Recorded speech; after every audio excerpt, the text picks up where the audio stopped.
Assalamualaikum warahmatullahi wabarakatuh. Selamat sore. Perkenalkan, saya Dinita Rosyana Dewi, mahasiswi S1 PJJ Manajemen, kelas MJ 204.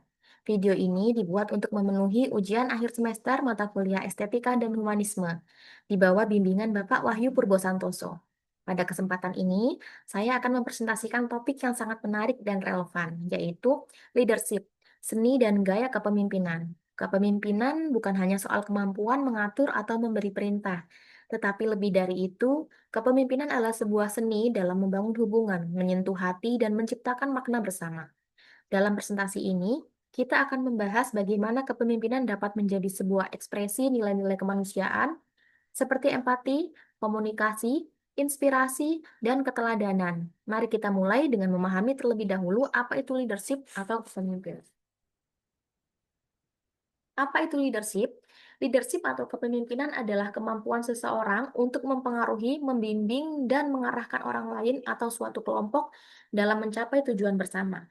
Leadership bukan hanya soal memerintah atau menjadi bos, tetapi lebih pada bagaimana seseorang menginspirasi, memberi contoh, dan menciptakan arah yang jelas bagi tim atau organisasi.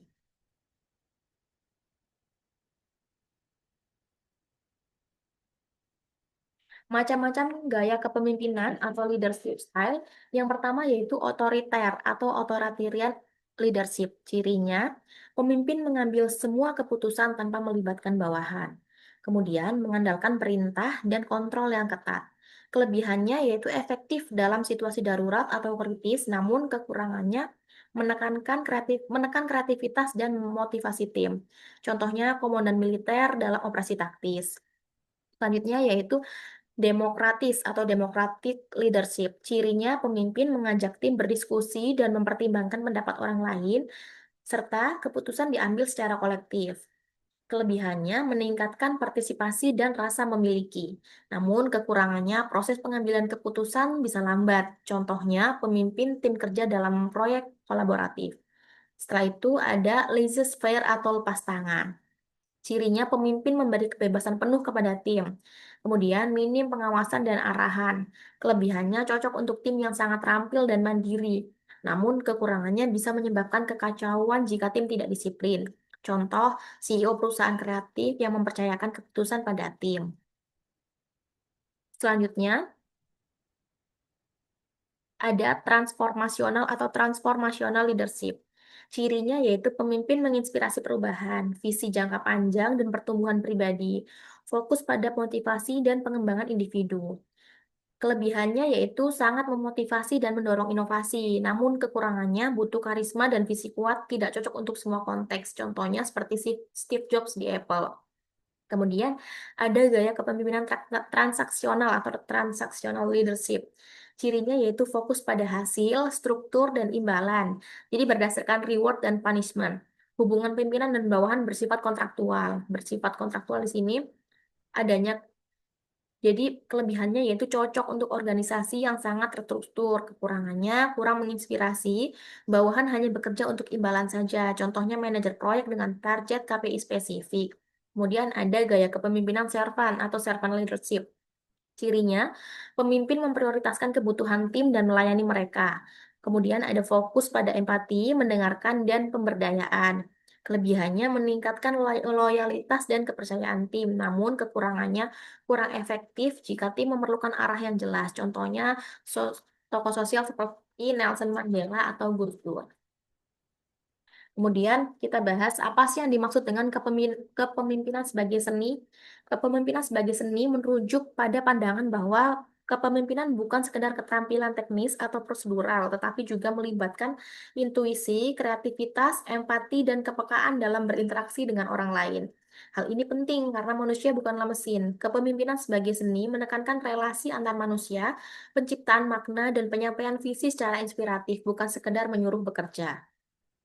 Ciri-ciri kepemimpinan sebagai seni, yang pertama menggunakan empati dan kepekaan emosional, kemudian membentuk budaya dan nilai bersama, kemudian fleksibilitas dan intuisi, serta komunikasi penuh makna. Nilai-nilai utama kepemimpinan sebagai seni diantaranya yaitu empati sebagai pondasi kepemimpinan. Kepemimpinan yang sejati dimulai dari kemampuan memahami orang lain secara emosional dan manusiawi. Dalam konteks seni kepemimpinan, empati berperan sebagai kuas yang menghubungkan pemimpin dengan timnya, bukan hanya untuk mengarahkan, tetapi juga untuk merangkul dan mendengarkan. Pemimpin yang berempati menciptakan rasa aman, nyaman, dan dimengerti. Kemudian, ada visi dan inspirasi sebagai arah. Pemimpin adalah pelukis masa depan. Nilai utama dalam kepemimpinan sebagai seni adalah mampu merancang visi yang bukan hanya strategis, tetapi juga menginspirasi dan memotivasi. Visi bukan sekedar target, melainkan arah yang memberi makna pada setiap langkah. Nilai-nilai selanjutnya yaitu komunikasi sebagai kekuatan emosional. Dalam kepemimpinan, cara menyampaikan ide sama pentingnya dengan isi ide itu sendiri. Komunikasi yang jujur, terbuka, dan penuh empati adalah warna-warna yang membentuk hubungan yang kuat dalam tim. Nilai ini menekankan pentingnya komunikasi dua arah, bukan otoritatif. Nilai-nilai selanjutnya yaitu keteladanan sebagai bentuk tertinggi kepemimpinan. Pemimpin yang baik memimpin dengan tindakan, bukan hanya kata-kata. Gaya kepemimpinan ataupun kepemimpinan apapun akan bermakna jika disertai dengan konsistensi nilai dan perilaku. Keteladanan adalah ekspresi tertinggi dari kepemimpinan sebagai seni. Ia tidak memaksa, tapi menggerakkan. Kemudian ada adaptif dan fleksibel terhadap situasi. Setiap gaya kepemimpinan membawa nilai keluasan. Seorang pemimpin sejati tahu kapan harus tegas, kapan harus lembut, kapan perlu mengarahkan, dan kapan sebaiknya mendampingi. Nilai ini menunjukkan bahwa kepemimpinan tidak kaku, tapi terus menyesuaikan irama zaman. Nilai selanjutnya, memberdayakan, bukan mendominasi. Kepemimpinan yang baik menempatkan pemimpin sebagai fasilitator kesuksesan orang lain. Nilai ini menekankan bahwa tujuan utama pemimpin adalah menciptakan ruang bagi orang lain untuk berkembang dan merasa memiliki, bukan untuk dikendalikan. Selanjutnya, rendah hati dan reflektif. Pemimpin sebagai seniman adalah pribadi yang tidak mengejar pengakuan, tapi hasil kolektif. Ia tahu bahwa keberhasilannya bukan karena perintah, tapi karena kepercayaan dan proses bersama. Nilai ini memperkuat semangat kepemimpinan yang melayani, seperti servant leadership. Kemudian nilai yang lainnya yaitu kolaborasi sebagai inti proses. Kepemimpinan bukan tentang berjalan sendiri di depan, tetapi membangun kerjasama yang harmonis dalam keberagaman karakter dan kemampuan. Nilai kolaborasi mengajarkan bahwa pemimpin yang efektif justru mengedepankan kerja tim, membagikan peran, serta memfasilitasi kontribusi dari setiap individu. Dalam seni kepemimpinan, hasil terbaik tidak dicapai oleh satu tangan, tetapi oleh harmoni antar banyak tangan yang bekerja sama. Kemudian nilai yang terakhir yaitu ketahanan emosional dan mental. Kepemimpinan yang baik menempatkan pemimpin sebagai fasilitator kesuksesan bagi orang lain. Nilai ini menekankan bahwa tujuan utama memimpin adalah menciptakan ruang bagi orang lain untuk berkembang dan merasa memiliki, bukan untuk dikendalikan. Pemimpin inspiratif, kita lihat dan kita kenali seperti Ibu Tri Risma hari ini atau Bu Risma. Bu Risma adalah sosok pemimpin inspiratif asal Indonesia yang dikenal karena kepemimpinannya yang tegas, merakyat, dan penuh empati. Saat menjabat sebagai wali kota Surabaya, ia terjun langsung ke lapangan, seperti mengatur lalu lintas, membersihkan saluran air, hingga menata taman kota, dan berhasil mentransformasikan Surabaya menjadi kota yang hijau dan ramah lingkungan. Kepemimpinannya menekankan pelayanan tulus dan keberpihakan pada rakyat kecil, yang terus ia tunjukkan saat menjadi Menteri Sosial. Bu Risma dikenal berani menolak intervensi politik dan tetap konsisten pada nilai-nilai kemanusiaan. Seperti yang ia katakan, saya tidak takut kehilangan jabatan. Yang saya takutkan adalah saya tidak bisa membantu orang lain. Kutipan ini mencerminkan bahwa Bu Risma memiliki kepemimpinan dengan jiwa adalah seni untuk melayani, bukan sekedar memerintah. Apa sih tantangan kepemimpinan saat ini? Tantangan kepemimpinan saat ini ada tiga, salah satunya yaitu era fuca atau volatil, uncertain, kompleks, ambiguous. Di era fuca, pemimpin menghadapi tantangan besar karena lingkungan bisnis dan sosial yang berubah dengan sangat cepat dan tidak bisa diprediksi. Ketidakpastian ini membuat rencana jangka panjang sulit diwujudkan. Sementara kompleksitas masalah yang muncul seringkali melibatkan banyak faktor yang saling terkait dan sulit dianalisis secara sederhana. Selain itu, informasi yang tersedia seringkali ambigu dan rancu, sehingga pengambilan keputusan menjadi penuh resiko dan membutuhkan fleksibilitas serta ketangguhan mental dari seorang pemimpin. Kemudian tantangan selanjutnya yaitu generasi Z dan digital leadership. Kehadiran generasi Z di dunia kerja membawa perubahan signifikan pada gaya kepemimpinan. Generasi ini sangat akrab dengan teknologi digital, mengutamakan transparansi, komunikasi cepat, dan fleksibilitas dalam bekerja.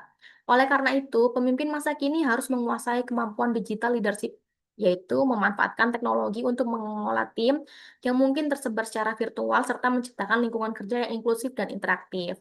Selain itu, pembelajaran berkelanjutan menjadi keharusan agar pemimpin dan tim dapat terus beradaptasi dengan perkembangan teknologi yang cepat.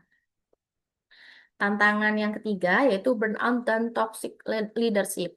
Salah satu tantangan serius yang dihadapi pemimpin modern adalah masalah burnout, yaitu kelelahan fisik dan emosional akibat tekanan kerja yang berlebihan. Burnout tidak hanya merusak kesehatan mental karyawan, tetapi juga mengurangi produktivitas dan kreativitas mereka. Di sisi lain, toxic leadership atau gaya kepemimpinan yang otoriter, kurang empati, atau pilih kasih dapat menciptakan lingkungan kerja yang negatif dan merusak semangat tim. Dampaknya terlihat dari tingginya angka turnover karyawan dan rusaknya reputasi organisasi.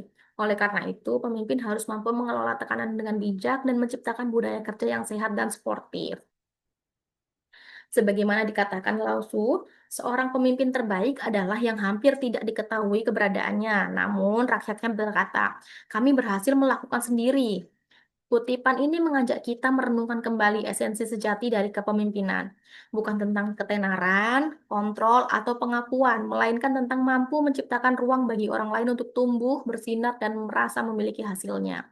Pemimpin yang bijak tidak memaksakan diri menjadi pusat perhatian, tetapi hadir sebagai pendamping yang menguatkan langkah timnya, bahkan saat ia tampak diam dan tidak mencolok. Di tengah tantangan dunia yang kompleks dan cepat berubah, justru pemimpin yang rendah hati, mendengarkan, dan memberdayakanlah yang paling dibutuhkan. Kepemimpinan sejati tercermin dari kemampuan untuk menyalakan semangat orang lain, bukan dari seberapa terang ia bersinar sendiri. Layaknya langit senja yang tenang, namun menggetarkan, atau jejak kaki yang ditinggalkan di pasir sebagai bukti perjalanan bersama. Pemimpin yang hebat adalah mereka yang meninggalkan warisan, bukan dalam bentuk pujian, tapi dalam bentuk tim yang percaya dan berdiri berkata, "Kami bisa karena kami dipercaya." Leadership is an art. Kepemimpinan bukan sekadar proses teknik atau strategi manajerial. Ia adalah seni yang hidup, bergerak, dan terasa. Dalam seni kepemimpinan, empati adalah kuas yang menghubungkan pemimpin dengan orang-orang yang dipimpinnya. Dengan kuas ini, ia membelai luka, mempertegas arah, dan menyentuh hati. Visi adalah kanvasnya, hamparan luas, kemungkinan masa depan yang belum tergambar menunggu keberanian seseorang pemimpin untuk menorehkan arah dan makna. Sementara itu, komunikasi adalah warnanya. Kadang tegas, kadang lembut, tapi selalu menjadi unsur penting yang menghidupkan dinamika dalam tim dan organisasi. Kepemimpinan sebagai seni berarti memahami bahwa hasil bukan sekedar struktur yang selesai dibangun, tapi sebuah lukisan abstrak yang terbentuk dari interaksi manusia seperti emosi, tantangan, keputusan, dan harapan. Setiap individu dalam tim memberi warna, setiap keputusan menambah goresan, dan setiap keberhasilan adalah harmoni dari keberanian dan kebersamaan.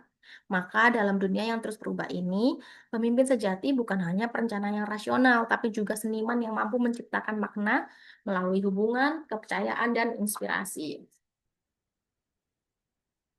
Sebagai penutup, mari kita renungkan kembali bahwa kepemimpinan bukanlah tentang jabatan, melainkan tentang tanggung jawab untuk membangun dan memberdayakan.